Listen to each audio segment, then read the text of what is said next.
we get people interested.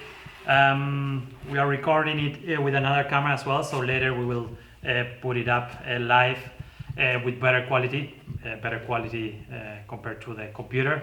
So I'll be talking to the camera. We are here at Sportlink Tarifa. This is the main shop in Spain selling IQ and starboard racing equipment. It's a very good shop, has a lot of stuff, all the time has stock. You can see in the background a lot of boards, the latest boards from starboard, foil, slalom. So yeah, make sure you check Sportlink when you need to buy stuff. We are going to talk about foiling and iQFOiL. I want to give you an update of what's going on. It's been a while since we had some official news, and our event in Lake Garda last year in October, which was very successful, right? So starting this year, we had a couple of events in US.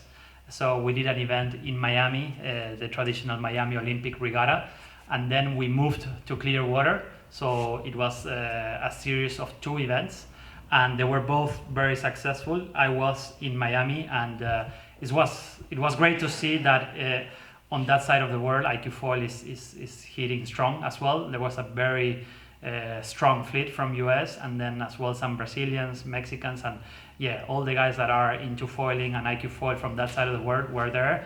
And both events were really good and very successful. Mateus Isaac won both events, and Farah Hall won in Miami, and I need to double check who won on the girls in Clearwater.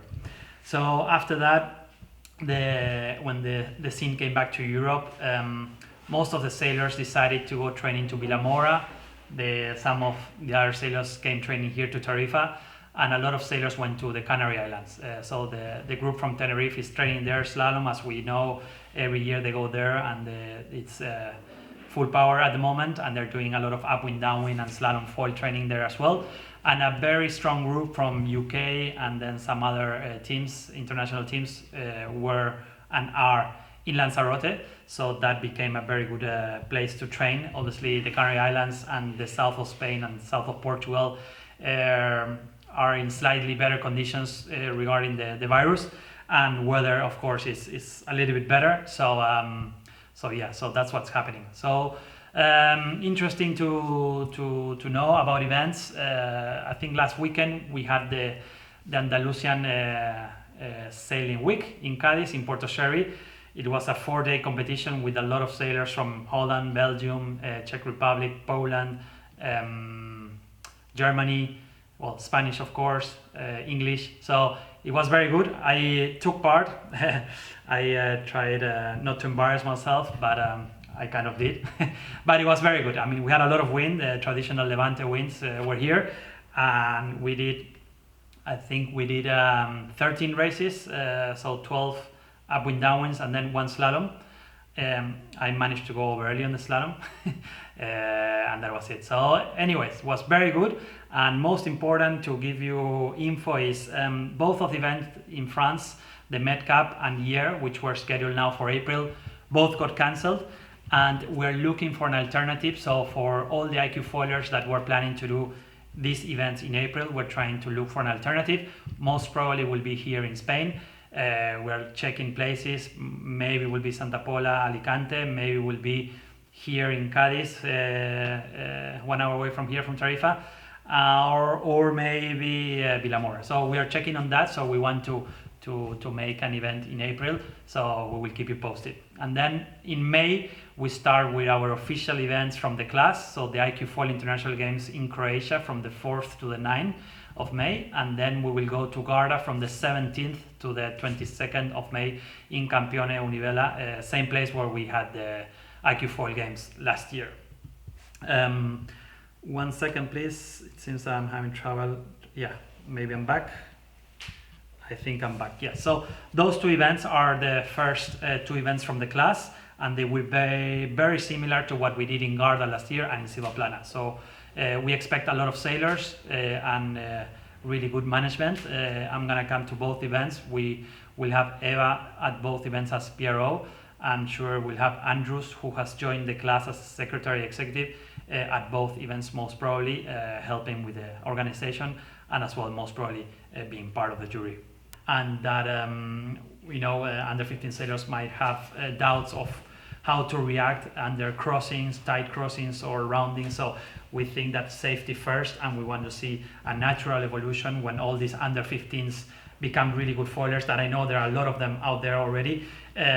We will support this age group for the iQFOiL Youth and Junior Class. So these under 15 sailors can of course come and compete on the under 17 division, so they can come and compete in Garda and at the Europeans, which will be later in the year, that we still don't know the location, but we'll have news about that. But so then this under 17 and under 15 will race under the age group of under 17.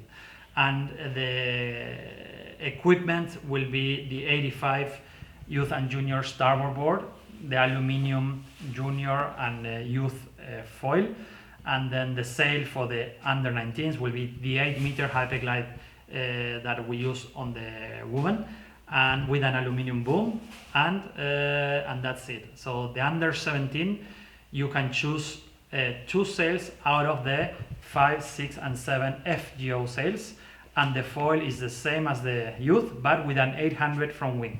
The youth will go with a 900 front wing, so then when you upgrade from under 17 to under 19, you just need the change of the front wing and the change of the rig. And then when you go from under 19 to senior, well, you need to change some more items, let's say.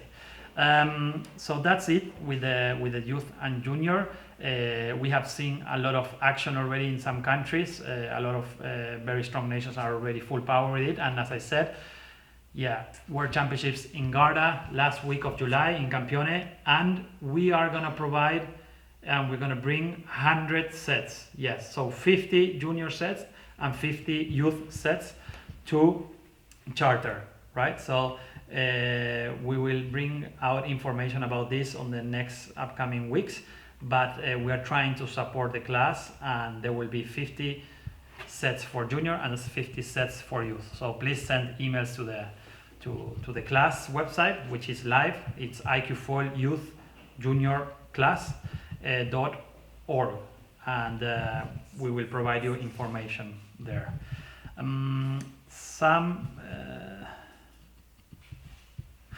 Sorry, bad internet, they're telling me, sorry.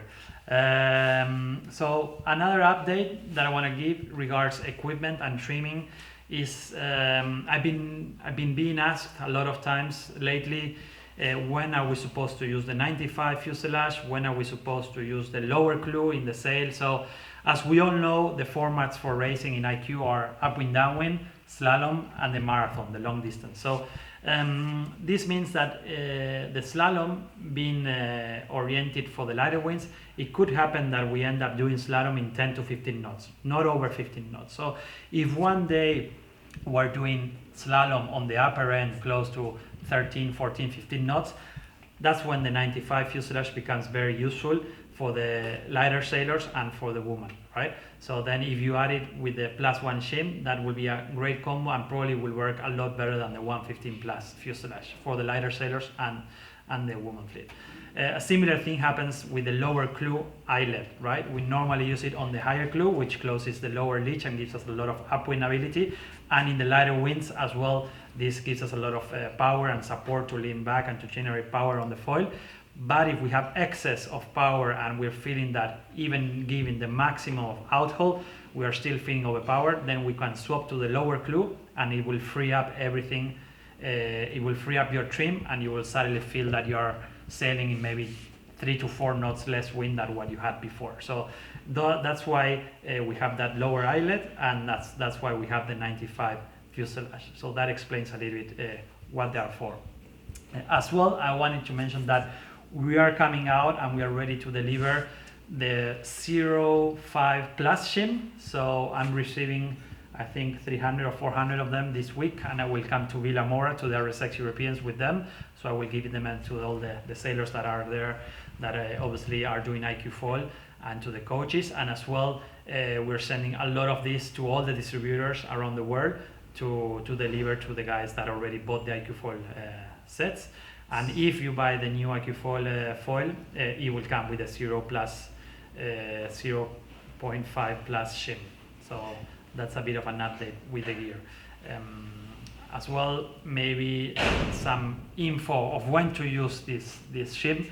Normally when we're doing extremely light sailing, let's say if we're sailing with 5 to 7, 5 to 8 knots, and that's the moment that for sure the +1 shim works very nice. But if we're actually doing slalom races, the +1 shim might be limited on your top speed, so that's when the 0.5 plus shim will work really nice, because it's maybe from the +1 to the 0 shim was a big change, and it will be yeah, better now than that.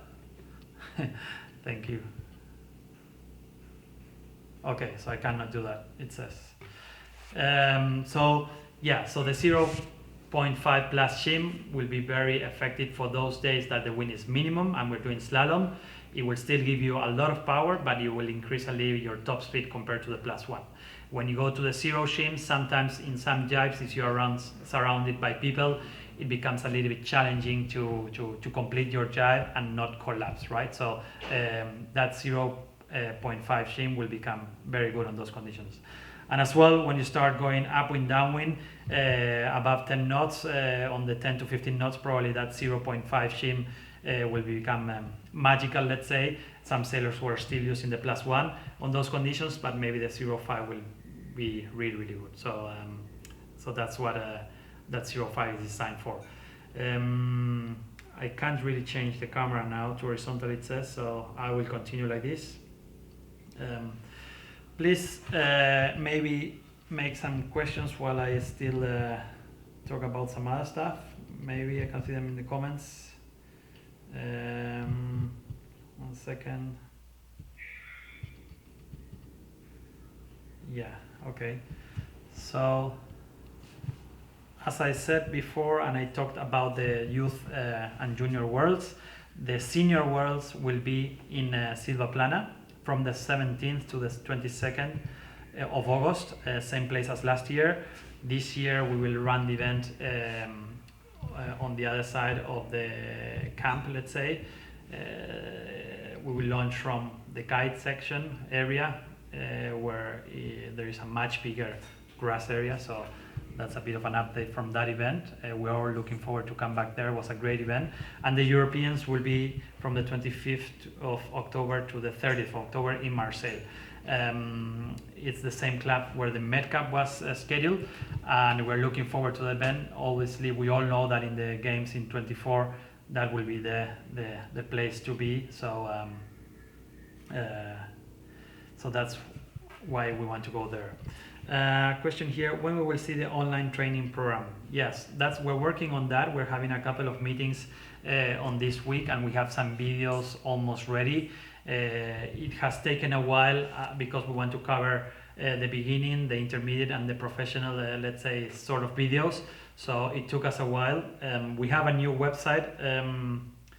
We have a new website online. It's iQFOiL classofficial.org, and all domains will still work. So iqfoil.org will work, and iQFOiL class will work. Sorry. So it's iQFOiL class official, the one that's working now. Again, another question from Christian Opedal. The whiteboard program, it's moving forward. We had some applicants for it, but in the end they were not interested of it. So unfortunately, those brands, they did not want to take part and on the program. But we are working on the Olympic equipment policy. Yeah, that means that we are looking into building the equipment in new factories with new brands. So we are quite advanced with the board. So some brands have shown a lot of interest, and we are quite advanced on that. So we will hear news from this very soon. And then again, Christian, we will see iQFOiL in youth words. Yes, of course. As I said before, last week of July, we will have the youth and junior worlds in Lake Garda, and in Silvaplana, it's the senior worlds, where we're gonna grant as well, if possible, the under 21 World Championship. But all the sailors in Silvaplana will have to be with the senior equipment, right? That's a senior event, so they will have to race with the senior equipment, while on the words of Garda from the youth and junior class, then each class has its own equipment, right? So the juniors under 17s will be with the whiteboard with the 6, 7, 5, 6, and 7, and the youth under 19 will be with the whiteboard with the 8-meter sail HEO. Okay, that's so some more questions, please. Well, I think what else we can talk. Let me check my notes.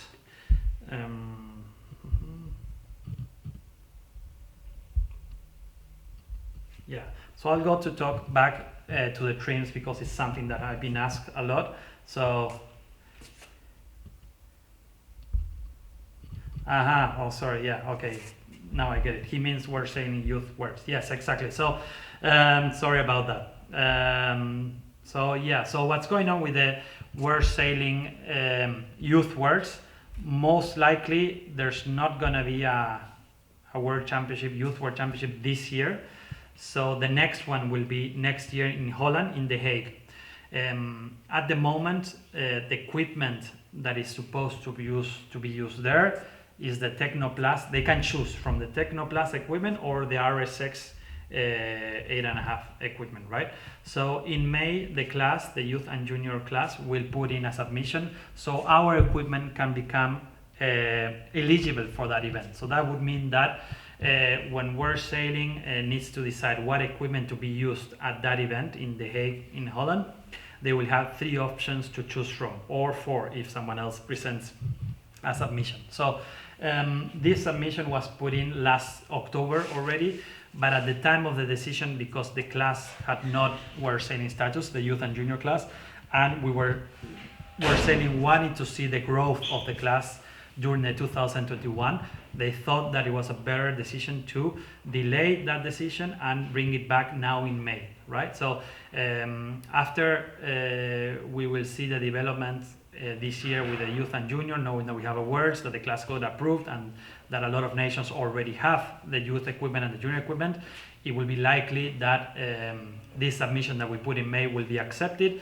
and then in October at the World Sailing meeting, most probably the decision will be made of what equipment should be used on next year World Sailing's youth. So I don't want to jinx it, but I think we have high chances to have our equipment, the youth equipment, at the World Sailing Youth next year.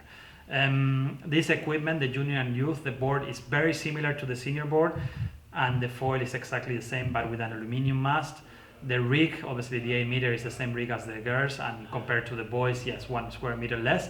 So actually the youth equipment is very similar to what the sailors will end up using in their senior careers or when they continue on their Olympic dreams, right? So it seems, and it's quite logical, that that's the right pathway, and a lot of countries have suggested this to World Sailing already, that we definitely need to push for this equipment for that event, and we will see how it goes. A little update regards this similar thing is the Youth Olympic Games. So the Youth Olympic Games that were supposed to be in Senegal got postponed, and we'll hear information about them, the next ones, which are in 2026. We will hear info about that after the Tokyo Games. So the Olympic Committee has said that after the Tokyo Games, then they will start reevaluating what's going to happen on the 2026 Youth Olympic Games. So there's a bit of time there, but I would assume that because they're going to be in 2026, most probably will be on foil, and most probably will be on the iQFOiL youth equipment. Obviously, the Olympic Committee wants to have a lot of similarity between the Youth Olympics and the Senior Olympics, so it makes sense that the gear should be the same or very similar. Let me see.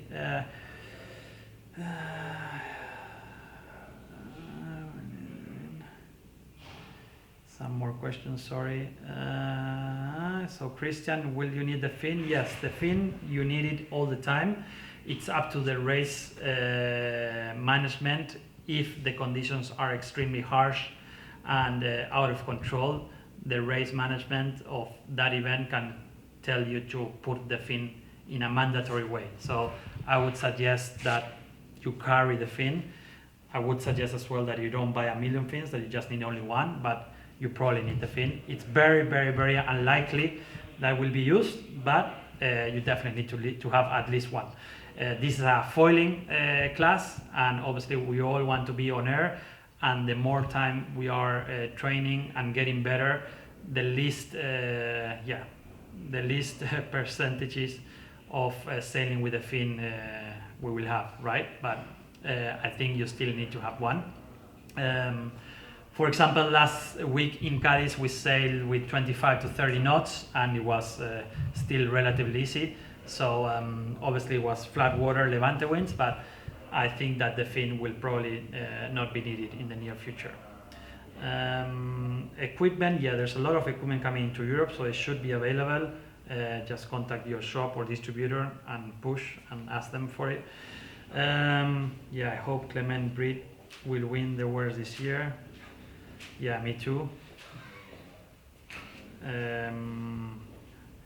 Hi Guillermo from Brazil, Guillermo Munoz, Gonzalito.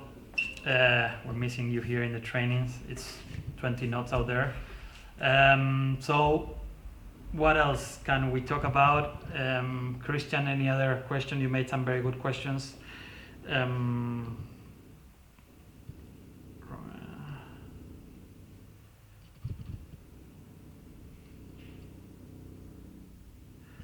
Okay, yeah. So I'll continue talking a little bit more about the trim. That's stuff that I've been receiving a lot of questions about rakes of mast, when to use the different shims, where to use the mast base, where to use the straps.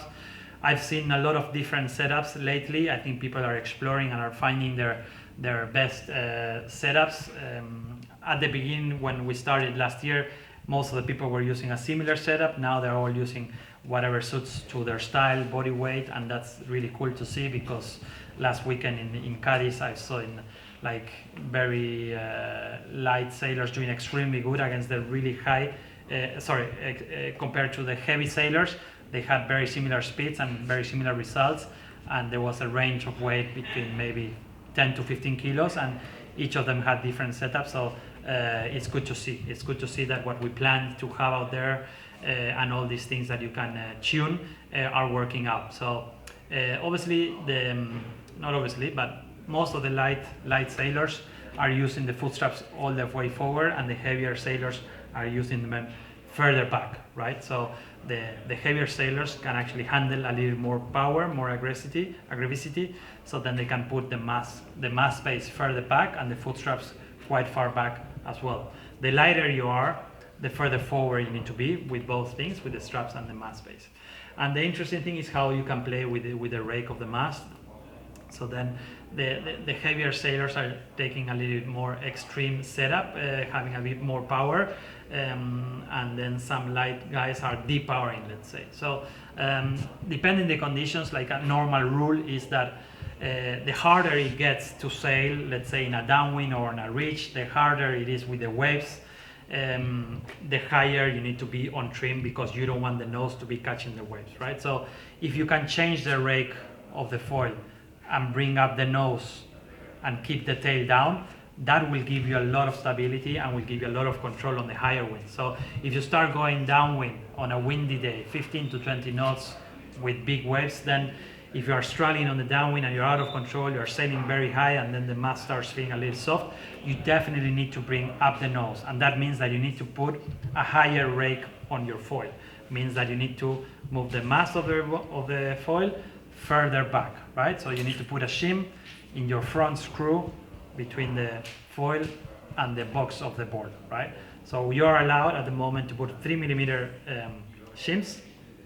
You can put 1, 0.5, whatever you want, but then you can adjust 3mm, let's say, the angle of your mast. So the trickier it gets and the harder it gets, the higher rake that you want to have, and the flatter and easier it gets, the lower nose you want to have a lower nose, That's more effective and gives you a little bit more power as well. So that's a little bit in theory how to play with the rake of the mast. Then some sailors naturally like to have a lower nose, and some other sailors naturally want to have a higher nose.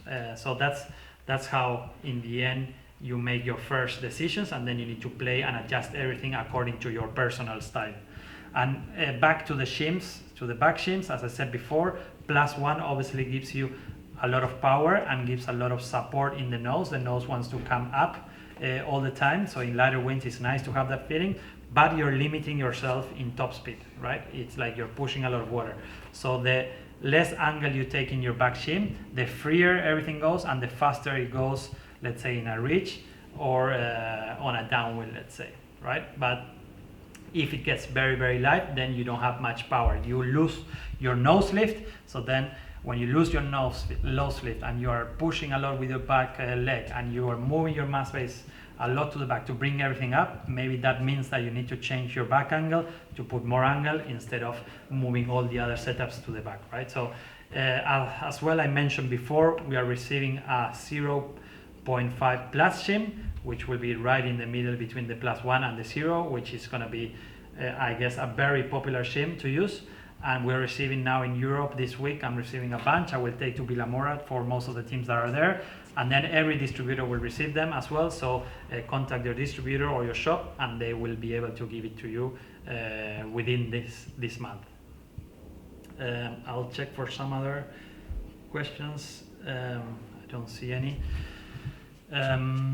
Something else, what can we talk about? Trimming on the sail as well. We talked about the lower clue. Sometimes instead of putting more and more and more downhole, it makes much more sense to just move the rope from the higher clue to the lower clue. What this makes is it opens the lower leech, so it actually makes the sail breathe from the much lower leech, and this frees up everything and kind of gives you a feeling that you just depowered everything 2 or 3 knots of wind. So these sails work really, really good with a kind of ideal downhole, and you don't need to crank the downhole and put more, because then you're just making the top leech very loose, and that's what we call that the top leech is disconnected to the lower leech, and then the sail will flap and the sail won't work, let's say, in a good way. So instead of doing that, just put the lower clue, and as well it's nice to give one more point on the boom, make it a little bit longer, so then you can have more control. So that's better than putting a lot of downhole. And then next things that you can do obviously is move the mast base forward, put full straps forward, and depower the foil with a lower shim or moving the rake back. So meaning that you will have more rake, and then you will bring up the nose of the board, and then you can sail with the tail of the board closer to the water, which in the end gives you a more trusty feel and more comfort and more confidence to stay at max trim and max speed all the time. Button tensions, I haven't seen many people working with them, but obviously the top 3 don't need much tension. The lower ones, they need tension. The 4th button is the one that transitions the closed leech from below to the top leech, which should be open. So that one shouldn't need much button tension, and then the lower ones, the bottom 3 needs quite a bit of tension. A good trick, and as a secret of this live, when you're actually going into slalom mode, you can actually release tension on the lower button. So that what we'll do is making it work with a loose tack strap. It will make the sail open from the bottom of the very bottom of the sail. So even below from the boom, the sail will like to exhaust wind, and then it will give you a little more control and better top speed than if you have the tack strap fully tight, and if you have your bottom button fully tight as well with a lot of pressure, right? So I'll say it again because it came out a bit confusing. So when you are in slalom mode, especially if you are sailing with 10 to 15 knots, a good trick is to release tension on the tack strap and release button tension on your lowest button. So then what that makes is that the bottom of the sail starts opening as the top of the sail, so then you feel that the sail is breathing from down there, and that enables you to stay at your max trim, better top speeds, and gives your trim a little bit more stability, and you will feel much more confident to stay at that trim and not having to depower or come out of the sheeting in position, which actually makes everything go really, really unstable. So that's the tip of the day. What's the trim for takeoff in extreme light winds? So mast base to the back and plus one shim, and then having a more vertical rake on the mast. That will be the trick. So imagine that if in light wind you're putting a lot of rake, and the board, let's say, because you're putting a lot of rake, the board, instead of going parallel to the water, it's in angle that. So when you're trying to plane, the board is pushing a lot of water. So imagine if you do the opposite, you put your rake very vertical and the board is flat, then when you make the first glide to start into planing, the board travels over the water really flat and very effectively without pushing water, and then it will try to come up quicker. At the same time, when you do that, the front wing ends up being slightly forward, so you have a couple of cms forward, and that generates more power. And of course, adding the plus one shim, that gives a lot of power and brings the board up. The nose of the board especially comes up, right? So you have a lot of nose lift, as we call it, with the plus one shim. Then because the front wing is slightly further forward, you feel more power from the front section of the board. And as well, because the rake is more vertical, the board on the initial glide to come into plane is more parallel to the water instead of pushing water, right? So that's how it goes. Another question from Guillermo from Brazil. And with 10 knots or less knots, put all the tension on the bottom strap? Yes, exactly. Yes. So for the lighter winds, you want to have a lot of tension on the tack strap. That generates kind of a balloony, a very deep sail in the bottom of the sail, and it closes the batten below, right? So that gives you some extra power, and as well when you make the pumps with that extra power, it kind of secures the draft down there, and actually it's easier to make some strong pumps, and the shape of the sail doesn't move. It gets blocked to the front of the sail and to the bottom section, right? So that's a very good comment. Thank you, Guillermo. Nothing more. Nicola, how are you? Yeah, that's the answer was for you, the one of the takeoff.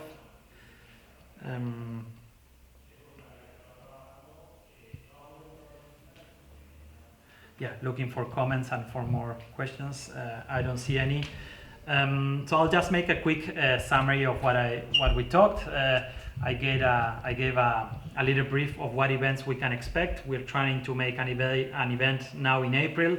Both events in France were cancelled in Year and the Med Cup in Marseille, so we're looking for an alternative now in April in Spain. It could be Santa Pola, Alicante, it could be Cadiz. We're looking for options.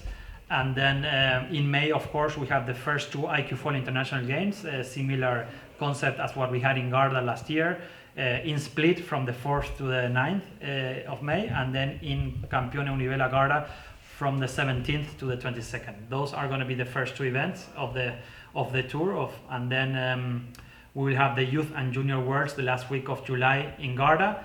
We will have 100 equipment for chart there, 50 youth and 50 juniors. So please send us emails to the website. We will put you on the list and we'll give information about that on the next upcoming month. The senior worlds will be in Silvaplana from the 17th to the 22nd of August. Same place where we had the Europeans last year, and same place, of course, where all the first events of foiling happened in Europe, the Foilmania and all those events that we did in the past, which were very successful. Silvaplana is one of the best locations for foiling, in my opinion. it's gusty, flat, and it's very nice, a very nice scenery and very easy to go fast. And the tactics are very strong there. You need to be very good on tactics and tacking and all that. So it's a very interesting place to go and race. And actually, this event will be our first official World Championship, because last year event in Garda was the iQFOiL International Games in the end. So this will be our first Worlds in history of iQFOiL. So I expect a lot of people coming there. And then the Europeans will be in Marseille from the 25th to 30th of October. Obviously, Marseille is a great location, and that's where we're going to have the Olympic Games in 2024. So a great venue. So that's about it. I did not mention that Asian Championship will be from the 6th to the 10th of September, 6th to 11th of September in China. And at the same time, in China, we will have in November 29th to 4th of December another iQFOiL International Games with prize money, right? So at the moment, we have 3 iQFOiL International Games. So Croatia, Garda, and China, and I'm sure we're going to have a couple more by the end of the year. Okay, so so key events, what I mean with key events are the events from the class, the ones that we manage. So the iQFOiL International Games are events that the class manages. So compared to Year, Medemblik, the Kiel Week, Princesa Sofia, those events are traditional sailing weeks, which the class has no control, let's say.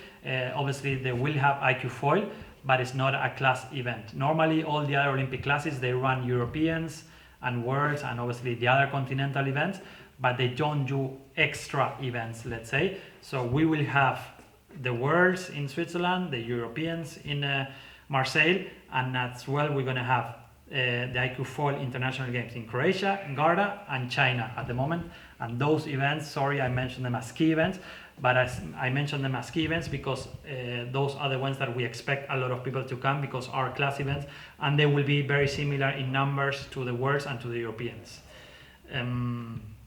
And then here Bjorn asked about the trim with the shim. Please repeat the shim trim suggestion for the foil mast for reach control. So when you want to go quick on a reach, you need to have relatively less angle on your back wing, right? So the more angle up on the back wing, so in the +1 shim at the moment, that's our maximum, you will generate a lot of nose lift, but when you start going a reach, your speed will be very limited and you will be probably out of control because the nose will try to come up all the time. So I would recommend to use the +1 shim if you're setting in 5 to 7 knots, like barely playing. The only benefit from that +1 shim on the slalom course will be at the start in those light winds. Sometimes it's good to have a lot of pressure on the foil to be able to accelerate better. And at the jibes, if you're jibing around people and it's light, then you need a lot of nose lift, so the +1 will give you that. But that being said, if you're going slow because you're on the +1 shim, then it doesn't really make sense. So I would suggest that most of the time, if you're going slalom training or reaching or competing, then you are on the 0 shim or in the 0 plus 0.5 shim that we're going to have available this week and this month. Or as well, you can go even with a -0.5 if the wind is closer to 12 to 15 knots. Then the whole setup will feel very free. You will start going very quick and you won't feel a lot of nose lift. So you can commit to your stance and you won't have to be shearing out all the time because you have excess of power. So on slalom, the lower shims are better, and for more power, the higher shims are better. But I kind of recommend not to use the +1 shim on slalom because it actually slows you down. Just imagine, I'll try to show you, let's say this is your back wing, has a little of angle like that. So the more angle you put, let's imagine that that's the +1, you're pushing a lot of water, right? So then it makes you slow down. And the flatter you go with your hand and then with the wing, then the front wing and the back wing are kind of running parallel with the water, and that has a much more free feeling. Yes, you lose power and you lose nose lift, but because you're going so fast on the reach, that's what generates the power on the board and the power on your setup, right? So for slalom 0, 0.5 plus positive or minus 0.5. That's the way to go. And yes, upwind downwind racing, if we are on 10 knots up or maybe dropping to a little bit below 10 but we're still on upwind downwind, that's the only moment I would say the +1 can work. Then the 0.5 positive will be very good from 10 to 15, and then 15 up probably the zero, and even minus 0.5 when it gets windier. I hope that works, and I will add to that how to play a little with the rake of your mast. So what we talked before is that the best indication of to change a little bit your rake is when you start going downwind on tricky days. If you're feeling you're going out of control and you're starting to feel that you're about to catapult, or you feel very unstable, and because your nose is catching the waves and you need to sail very high to be a way of catching those, then that means that you probably need to bring up the nose of your board. So from there you bring it up, and then you are able to sail with the tail of your board slightly closer to the water, and you will feel much safer. And then instead of shitting out and slowing down, you will commit to go full power and to have best performance without slowing down, right? So that's a very good indicator. So when you start feeling out of control, then you need to probably bring up the nose. A similar thing happens when you're doing slalom, when it's powered up, right? You want to have a kind of a higher nose.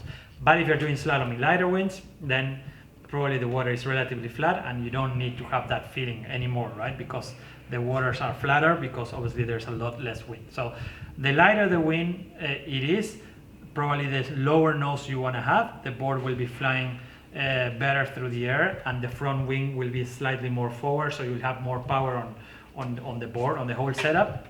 And the stronger the wind is, then the higher you want to have the nose, so it means that you want to have a higher rake, right? Yeah, so the downhole on the sail is relatively standard. I haven't seen much play there. These sails, if you release too much downhole, like an RSX sail, it becomes very fat, very heavy. The leech is not opening, and then you will have not really an excess of power, but you will just feel slow. You will feel a lot of dragginess. You will be able to tilt to the water a lot because the leech is so close that supports you to go in the water, but you're probably going really slow. So then there's like an ideal downhole within like maybe 1 or 2 cms of rope in the pulleys, and I think that the standard setup that comes on the sail is working fine. And a good way to identify if the sail is rigged correctly, you can see the video on the equipment page, but you normally should just look at the sleeve of the sail. If it's over tension, if you touch it and it's very, very stiff, let's say, it probably means that you over downhole the sail. The top of the sail will be looking very, very open.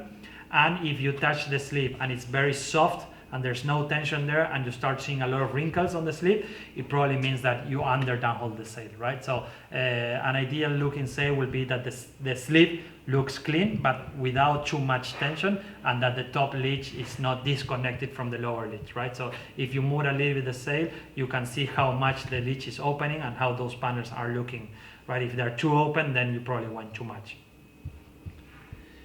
Can you advise on sanding wings? Thanks, guy. So yeah, sanding wings. We are not allowed to sand wings in the class rules, so I'm not sure if I want to give you a tip on that one. You shouldn't be sanding them, but yes, you can clean them. Let's say you can clean them, but you shouldn't be going through the carbon. And yeah, so I would suggest that you don't touch your wings. Last year at the iQFOiL games, both events, well, Europeans and games in Garda, we were not really going, let's say, sailor by sailor, checking the wings, but we will start doing that this year. We have a better setup this year, so we'll start checking, and there's not going to be any room for these kind of things of sanding mast, sanding wings. That's not going to happen in our class. It's closed class rules, and it says very well there that you're not allowed to sand or modify, let's say, your wing. So yes, you can clean them with a very soft sandpaper, but you are not supposed to alter, right, the shape of the wing, or to make them sharper, or to change a little bit the shape of the mast. So yeah, that's the advice. Please don't modify the stuff, because then it won't be eligible to race anymore. But yes, you can clean them. Okay, I think guys we've been here an hour more or less, so if you want to put a couple more questions, I'm happy to answer them. But I think that's a good recap of what's happening in the iQFOiL world and in foiling. I did not mention, but there's a very healthy PWA tour as well in the calendar, and hopefully a lot of those events happen as well.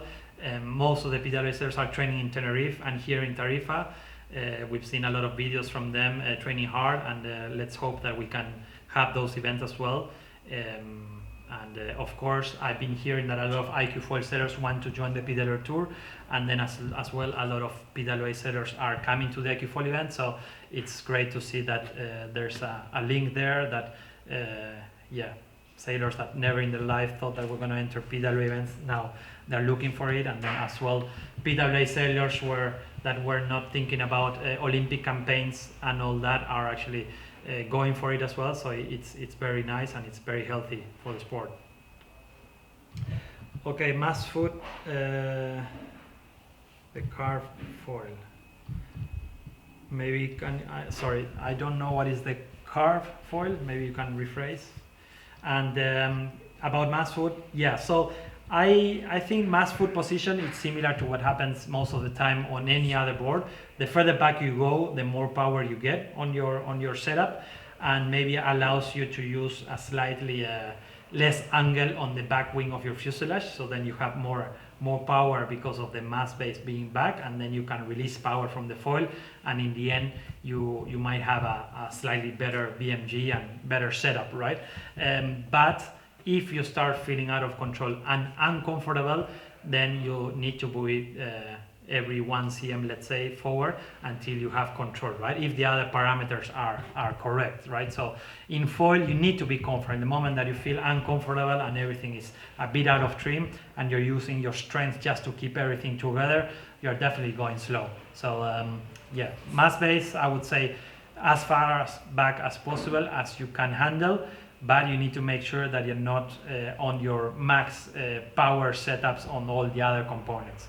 Or you need to be probably Sebastian Cordel, which is probably the top 2, top 3 in the world now to go on that powerful setup. When using a +1 shim with a -2 wing, I would assume the new wing angle will become -1, but actually it will become -3. Is that right? Let me read again. Is this a tricky question? Trying to trick me.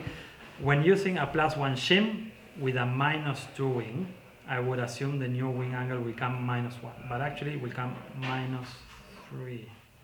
Is that right? No, sorry. So to give you some background, so the original 255 wing was based in the base at 3.7 degrees, right? So the angle of the wing was 3.7 degrees, let's say, to the fuselage or to the front wing. Let's call it better, to the front wing. So then when we started developing the +1 fuselage and the ++ fuselage, that we started moving the front wing further forward, the whole point of doing that was because we wanted to go away from having such a tilt angle wing. We tried to reduce angle, so we went from 3.7. When we put the -2 shim, we took away angle, right? So that meant that we were at 1.7. So then when we were using the 1.7 back wing final angle, let's say, that allowed us to move the front wing further forward. So in the end, what we generated was to have both of the wings running quite in a parallel way, so the flow of the water was much better than having a front wing further back with more angle on the back wing to generate the lift, right? So the further forward you move the front wing, the more power you get, and because you're getting power from the front wing being further forward, you can actually take away angle from the back wing. So what happened next? When we started using the ++ fuselage, then we had the original wing that it was 3.7, we took away 2 degrees because of the -2 shim, and we wanted to go even more. So then that's when we decided to rebase the new wings to -2. So the wings that are coming with -2 are actually based at 1.7. So then adding, let's say, that new wing, which is the -2, you add the -0.5 shim, then you're at 1.2. You add the -1 shim, you're at 0.7. So actually, if you put the -1.5 shim with the wing that is -2, you're actually almost running at 0 compared to the front wing. I hope that explanation was easy to understand. So I say it again. Originally, our back wing was based on the little base that comes in at 3.7. Then when we started exploring having the front wings further forward and further forward, that allowed us to take away angle on the back wing, right? So then with the spacers that we built, we started putting -0.5, -1, -1.5, -2. And there was a moment that when we started using the ++ fuselage with the original wing, with the -2 shim adapter, we felt that we wanted to have even less angle, right? So at that moment, the shim end result, or the back wing angle, was 1.7. So then we wanted to explore what would happen if we almost could arrive to 0 shim, in the 0 final angle. So that's why we rebased the back wing, and we came out with a product called the 255 -2. So then when actually using the -2 255 with the -1.5 back shim, is almost being at 0. So what that means is that the front wing and the back wing are running almost parallel. So the water is flowing in a much better way. And then to generate power, because obviously there's not more power because the back wing is at almost 0, then we needed to move the front wing really further forward. And that's when we use the 115++ fuselage, which has the wing very far front. And that works excellent in extremely light winds. But then as soon as it starts getting windy, 10 to 15 knots, then it starts becoming challenging, because the front wing is so far forward, so further forward, that it actually starts twisting a lot. So there's a lot of fuselage from the mast to the front wing. So it's really positive, that setup, for upwind, downwind, below 10 knots or below 12 knots, in places where everything is kind of calm. So in light wind places, then the ++ fuselage works really good. And then you can play with the back angles on the back wing to have a relatively flattish angle parallel to the front wing. So very low numbers in your end back wing angle, right? So with the -0.5 shim, you will be almost 0. On that setup, I would recommend, I mean, obviously talking that the ++ is not the iQFOiL setup, it's more for Formula Foil. But in light winds, for the Formula Foil with that ++, with the Millennium wing, for example, I have used the -1 shim, let's say. That's kind of a really good setup. So the -2 wing with the -1 shim and with the ++ fuselage. Yeah, so the extra pads in the back, so the extra pads in the back actually are like the heels, no, extra heels. What they do is they make the board slightly wider, let's say, in a way. So it gives you more, let's say, pressure on your back foot. So especially when you're going upwind, you want to have a little more pressure on the back foot. That's why the new boards are really square, so the outline is very straight. So the back foot is at almost the same place as the front foot, no, in the outline. So it's like a straight outline. So it's like 100 cm in the front and 100 cm in the back, right? So if your tail is slightly smaller, because when you go reaching on foil, you want to be slightly more in, then to contrast when you're trying to go upwind in extremely light, then you put these external heels, let's say, the external pads.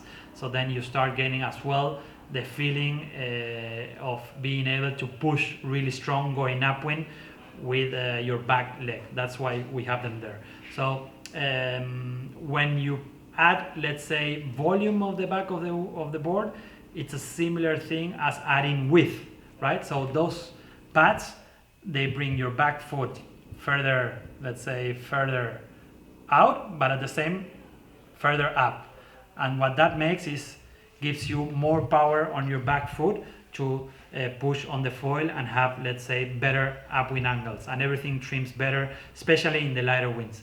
The windier it gets, the less back foot power or pressure you want to have. So if you're doing slalom or you're sailing in up and down wind above 15 knots, maybe it's better to take them away, because then you will feel more relaxed. Yeah, so again, those pads, the extra pads, then they work really good for the lighter breeze. Upwind, downwind gives you a little more power in your back leg, not more power, but more, more push to start going at higher angles, and to have a more comfortable stance, especially if you are with a big sail, a 10-meter sail, or even a bigger sail that it's allowed. Then you definitely want to have on that board the extra pads in the back to have a little more back foot pressure. Okay, guys, so I think that's it. Thank you very much for joining. I hope it was useful, and that I could clear all your questions, and I could give you a good recap of what's happening with iQFOiL on both classes, senior and youth and junior. So all the best, and hope to see you out there, and let's see if we make another one next month. One last question from Guillermo from Brazil. I'm starting a kids fleet between 7 and 16 years old. What is your recommendation for the kids to start foiling? Any minimum age recommend? I think that for the young kids, I've seen kids of 9 years old, 10 years old, or 11 years old. I've seen the son of Janis Praise, a good friend from Latvia, that he's killing it. He's 11, I think, and he looks like a pro. So it's really up to what skill the sailors have. And the good thing of foiling when they start so young is that you can't actually take them out of the water. So the learning curve is really, really steep, really high. So because they just want to stay on the water all the time. So if you put them on, let's say older board, a big raceboard board or something like that, it's not so much fun to learn, or it's not attractive for them, then they probably won't spend so much time in the water. So I recommend that maybe 9 or 10 they can go for it. It would be good that they learn some basic things, but maybe with a draggle board. But actually this is a very good question, because the new youth and junior board, which is 85 wide, there is a possibility to get this board with a center fin. It's called the Surface to Air, this board. So that board will be able to be used when competing on youth and junior, and at the same time with the center fin, it's like a box in the middle of the board. You can teach on that board, right? So they can begin their first steps, they can learn in that board. Then you take away the center fin, and they can use the board as a slalom board or as a very small formula board, so they can learn how to go plane in full power with the straps and learn their jives and all that, and how to lean going upwind with a formula board, let's say. And then the next step would be to put the foil, right? So then they start learning how to foil on the same board. So that board is called Surface to Air. It's the same youth board and junior board with that optional center fin, let's say. So that's a very good board. And age groups, as I said, in the class, we want to have under 19 and under 17s. We're not going to push for the under 15s this year on foil, but if you are good and you want to come for the under 17 division, you can race, of course. You can choose 2 out of the 3 sails that we have, which are the 5, 6, and 7. And for the initial steps, according to the level and according to their experience, then they can choose to go foiling, or to go formula, slalom, or techno, or whatever they want. What is the ideal weight for the 7.0? Will it be big enough for under 17? I think the 7.0, you need to, all the 5, 6, and 7.0 are sails which are slightly different to what we have as an 8 and a 9. They're more powerful designs, let's say, compared to the 8 and the 9. So a 7-meter FGO, it's quite a bit more powerful than let's say a Mach 4 or an AG44 or an AGO, eventually 7.0. So these sails have a very tight leash, and they're very, very light for the let's say the amount of area they have. So they're very effective on air. So they have a lot of power, and they're very light at the same time. So I think that will be enough. Obviously, if you're an under 17, a 16-year-old, I've seen some really big kids out there, tall, and yeah, maybe for the super heavy kid it won't work so good, but I think that for an average it will work okay. I'm not sure what weights we're talking, but these sails have a lot of range, so I think it will work very good. In power, it's very similar to what it was used as a 7/8 on the big fleet, right? So what we try to do is, we all know that when you go foiling from traditional Formula or slalom or even raceboard or techno, obviously when you go foiling you can use a slightly smaller sail, let's say. So if you're using a 7/8 you can probably go on a 7/0. If you're using an 8/6 you can probably go on 7/8 or even lower, right? Now these days all the foil sails have been improved quite a lot, so then you can actually go with a similar sail size than what you were doing slalom. But back in the day when we all started, we were all sailing on 7/8 and maybe it was 9/4 weather for slalom. So thinking about this and thinking that because you are over the water and you're not dragging water with the board, then obviously a slightly smaller sail can work better. So then we were thinking that for the juniors and youth, then we don't want them to carry heavy, unnecessary big sails, right? So the 7/0 will work very nicely to the similar weight range of what the kids were in the under 17 class, in the techno class. Okay guys, so thank you very much. I kind of need to go, and I hope to see you in the next one, and I'm pretty sure we're gonna post this to so you can be able to rewatch. So thank you for all the questions, and yeah, all the best. See you next time.